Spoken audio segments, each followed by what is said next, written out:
Hello everyone, and welcome back to the film recap. First, Happy New Year everyone.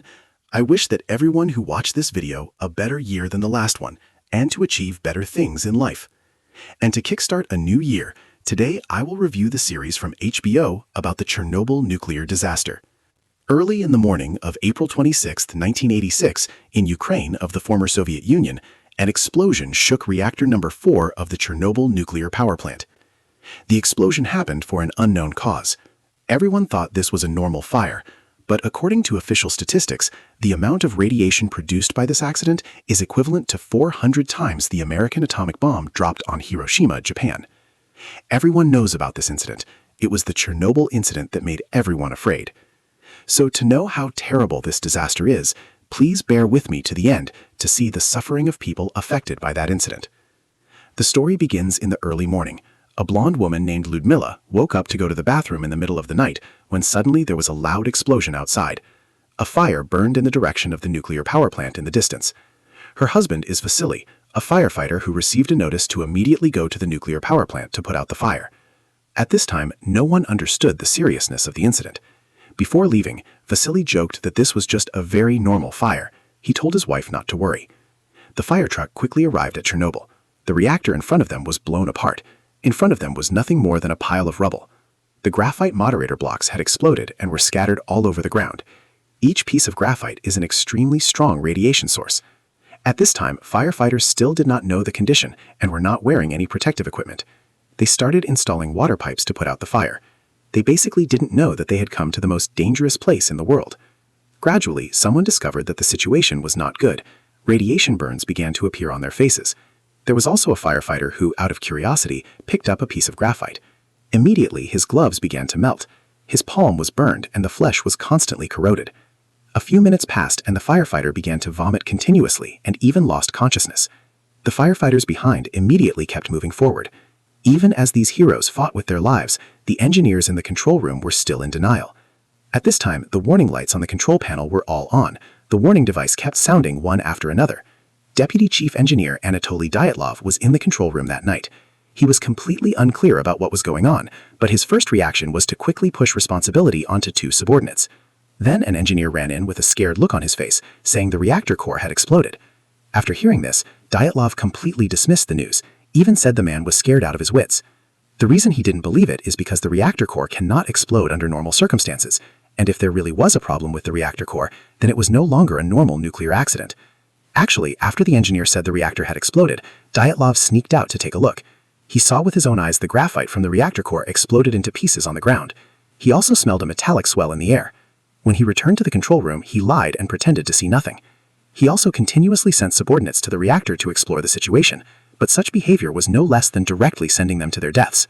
Sure enough, under the deadly radiation, the engineers quickly started vomiting blood and fell down in the middle of the road. The engineer who escaped safely also had his entire face burned in just a few minutes. Dyatlov saw the situation gradually losing control. He quickly played his cards and left this hell on earth, escaped to a safe room and called his superiors. At a nearby hospital, a nurse saw the explosion at the nuclear power plant. She asked the doctor if they had brought any victims here. The doctor said it probably wasn't too bad. The nurse asked the doctor if they had any medicine with the word iodine in it, because if a reactor explodes, they will need large quantities. Very quickly, the plant manager and chief engineer also arrived in the safe room, but the first thing they said when they met was to avoid responsibility. The manager said, "Why am I responsible? I was sleeping soundly at that time." Then Dyatlov said the test plan was approved by the chief engineer. The specific operation that two junior engineers did was unrelated to him. Finally, the chief engineer said that the direct supervisor that night was Dyatlov. He was not in the plant, so there was no such thing as responsibility. People cleared their responsibility first, then discussed the disaster. But more than that, Dyatlov wasn't telling them the truth. He deliberately concealed the fact that the reactor core had exploded. He said it was just a small accident. Dyatlov said that the current radiation reading was close to 3.6 Roentgen per hour. After listening, the plant manager felt it was fine. But he did not know that 3.6 Roentgen per hour was only the maximum reading of the laboratory measuring instrument. The actual amount of radiation was beyond its measurement range. On the other hand, Ludmila is still waiting for her firefighter husband to return. Friends and neighbors gathered on the bridge closest to the nuclear power plant to see what happened. The air was actually filled with dangerous radiation, but they basically didn't know. People, young people, even children were just like that, being exposed to enough nuclear radiation. They still lamented how beautiful the scene before them was. The control room was quiet. Everyone was scared by this incident. The two engineers were worried that the fire would destroy the reactor core, so they decided to venture into the reactor hull to manually open the water valves and cool it. They knew that this time they might not return, but they went anyway. At this time, the explosion had occurred 4 hours ago.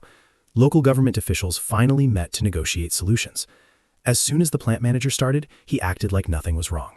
He told everyone not to worry, everything was still under control. But another official said that people outside had already vomited and been carried away due to radiation.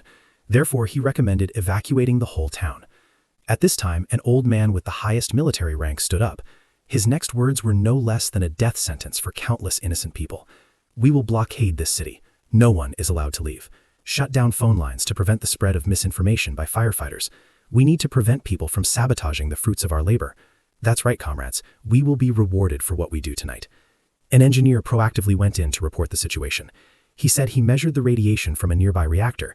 It was basically not 3.6 R per hour as mentioned before.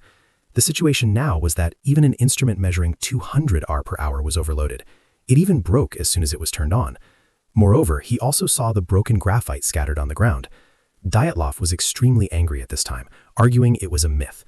But as soon as he said this, he began to vomit, then collapsed from radiation poisoning. At this time, countless people fell to the ground and vomited on the street. The army brought stretchers to provide emergency aid to injured personnel, but as they kept walking, they fell down too. The local hospital was filled with people suffering and crying. The firefighters were seriously injured. As soon as the nurse saw them, she knew it was radiation sickness. She immediately shouted to take off all their contaminated clothes. Everything must be brought to a room to be destroyed. The nurse looked at her hand and realized the gloves were contaminated with radiation. On this side, another engineer walked outside. He saw the reactor roof with black smoke. Before him was a horrifying scene that he would not forget for the rest of his life. Very quickly, high-ranking officials opened a supreme conference meeting in Moscow. But because the plant manager lied about the actual situation, according to the report they had now, this was still considered a small accident. Deputy Prime Minister Boris Sherbina said the current situation was not serious. Radiation did not affect health. Everything was under control. When everyone said a few simple sentences, they were about to leave the meeting. The physicist named Valery Legasov stood up. He is the main character of the movie and also a key figure in the Chernobyl incident. He said, according to the details in the report, one firefighter suffered severe burns to his hand from a mass of fine black substance. He suspected that it was a piece of graphite debris from the scene. The appearance of graphite also means that the reactor core has exploded. The faces of the people in the hall were now darker than the bottom of a pot. Deputy Prime Minister Sherbina said it was due to a tank explosion. "That's impossible," Legasov replied, "because graphite is only present in the reactor core, which means it's not just the containment system that was blown up. The nuclear core exploded." People started to react harshly. Fortunately, the General Secretary was someone willing to listen. He gave Legasov the opportunity to explain in detail. From a scientific perspective, the danger of the reactor core is like this. Each U-235 atom is like a bullet fired at the speed of light. It can penetrate anything in its path: trees, metal, concrete, flesh. Each gram of U-235 contains more than 1 trillion of these bullets. That's only 1 gram, and Chernobyl contained more than 3 million grams. Now it's on fire. The wind will carry these radioactive particles across the continent. The rain will bring them down to our land. That's 3 quadrillion bullets in the air we breathe, the water we drink, and the food we eat. Most of these bullets will not stop emitting for over 100 years. Some of them will persist for more than 50,000 years. The issue is huge. The General Secretary appointed Deputy Prime Minister Sherbina and Legasov to go to the scene to investigate. On the helicopter, Sherbina asked Legasov about the principles of nuclear reactors. They mainly generate electricity using steam. Steam rotates a turbine to generate electricity. A normal power plant generates heat by burning coal. Nuclear power plants use fission to destabilize U-235 atoms and put them close together. One atom will split another atom. The impact force will split the atom, creating a very large amount of energy called fission. But they move at very high speeds. In the reactor, they cover the fuel rods with graphite. The helicopter quickly arrived in the sky above Chernobyl. The plant manager's lie was exposed. At this time, the power plant was belching smoke. The entire reactor had exploded into piles of waste. The glow ahead was caused by ionization of the air. Sherbina was extremely arrogant and wanted to fly closer to take a look, ignoring the advice of an expert. Seeing this, Legasov advised the pilot not to fly straight into the black smoke. After the helicopter landed, the plant manager and chief engineer were already there to greet them.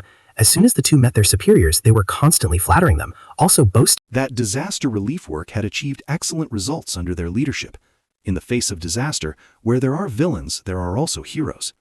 To accurately measure the specific radiation intensity, a general did not even spare his own life, personally going to the epicenter of the incident to measure the radiation level.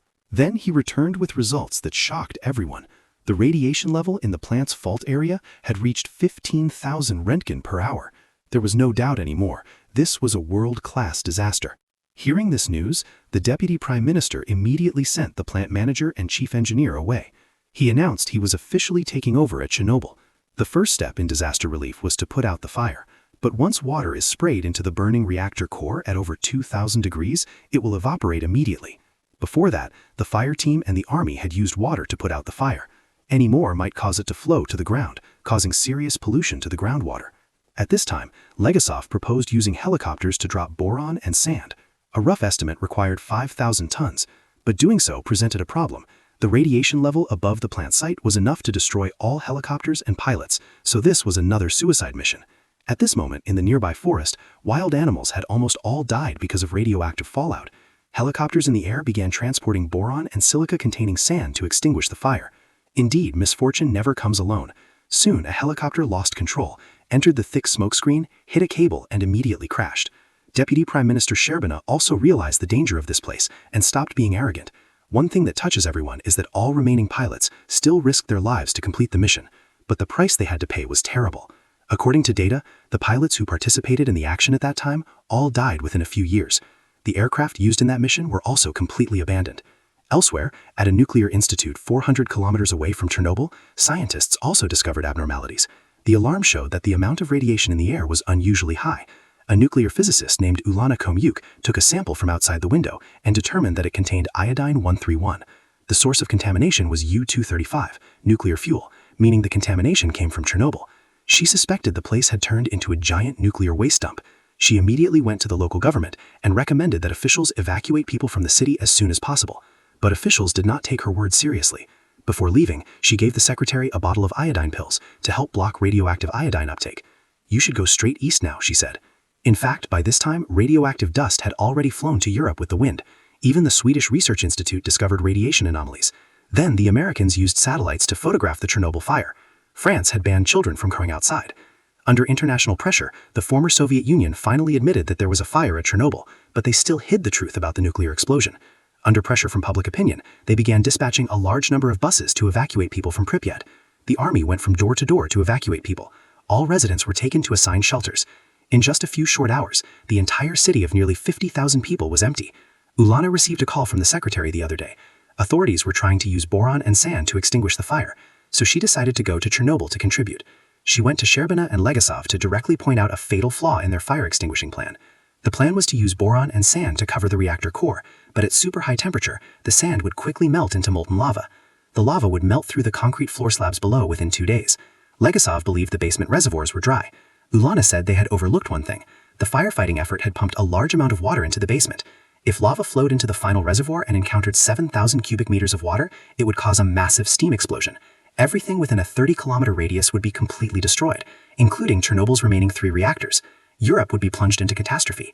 The 3 explained the situation at the Kremlin and said they currently only had 72 hours to act. There was only one solution. 3 workers needed to dive into the flooded basement and manually open the drain valves. But the problem was that the radiation in the basement was extremely strong. After diving, they would likely die within a week. Sending the workers down meant indirectly sentencing them to death. With no time for confusion, Legasov gathered the workers together. He told them the state would support their families with 400 rubles each per year. But the workers were not fools. Everyone knew that diving into the water would mean certain death. Reluctantly, the deputy prime minister stood up and made an emotional speech to the workers. He said that this action was for millions of lives. In times of trouble, there are always heroes who stand up. 3 workers, Alexei Onanenko, Valery Bespalov, and Boris Baranov, volunteered. The 3 heroes, wearing questionable protective suits, went straight to the basement under the exploded reactor. Inside, it was pitch black. The flashlights they brought soon failed due to the radiation, but they still groped further forward. Luckily, they finally completed their mission. A great crisis was averted. On the other hand, Ludmila went to a Moscow hospital to find her husband, Vasily. After many difficulties and obstacles, she finally met her husband, whose entire face was burned. But luckily, Vasily's mental state seemed not bad. He seemed to be gradually recovering, but in reality, this was the calm before the storm.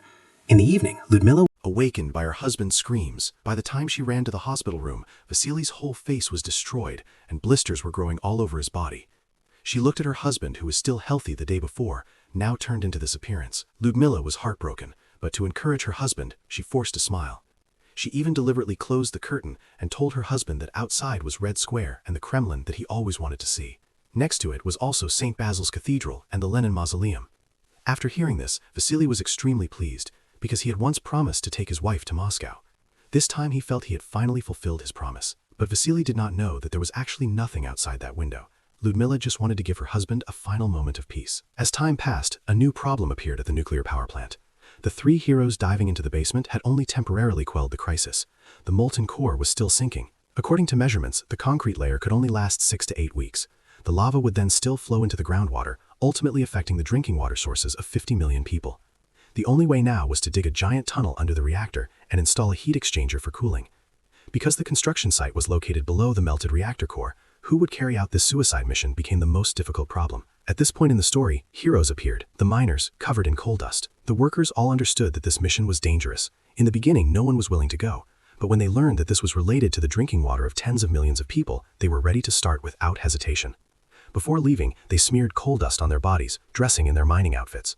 Their implication was clear: we are not ants ordered by your bureaucrats, but we are willing to dedicate ourselves for tens of millions of people. The dignity of life shone brightly. In this moment, these workers exemplify what it means to see the bigger picture. Back at Chernobyl, the mining foreman took the lead to find Legasov. The specific task was to dig a 150-meter tunnel and a 30-square-meter underground space. They had 6 weeks. The foreman did not say a word, but directly led the workers to endure strong radiation and temperatures above 50 degrees Celsius underground, working day and night. On this side, rescue work was underway. On the other side, someone needed to find out the truth. Legasov asked Ulana to investigate what happened the night of the explosion. Ulana went to the hospital and saw the young engineers who had gone to open the valves earlier. Their faces were now destroyed. After interviewing some of the engineers who were present that night, Ulana slowly approached the truth. But when she was about to continue investigating, a mysterious organization called the KGB took her away. The KGB's full name is the Committee for State Security. Actually, they didn't just capture Ulana, they had also been observing Legasov and the Deputy Prime Minister. It became clear that the explosion that night was not a simple operational mistake. Behind it also hid a scandal of the Soviet government. At the Kremlin, another supreme meeting was held. Now the important rescue work was coming to an end. Part 1 of the movie ends here. The rest will tell us who is behind this disaster. We invite you to watch the next part on the Sakura channel. After the disaster, a total of 500,000 people, liquidators, participated in the cleanup. To date, an estimated 270,000 people have contracted cancer, and 93,000 have died as a result. Within 2,600 square kilometers around Chernobyl was abandoned, desolate cities without a soul. It even indirectly contributed to the dissolution of the Soviet Union 5 years later. So the facts prove that this was not a small accident, it was the most serious nuclear disaster in human history. The series ends here. For me, the series will be one of the most realistic documentary ever to production. Not to mention the actors did so fine to reproduce the incident that year, but also its investment to make the series is beyond thinkable. If you found this recap interesting, please give me a like and comment about this series. Especially, please subscribe to the channel to follow my latest movie recaps. Goodbye, and see you again.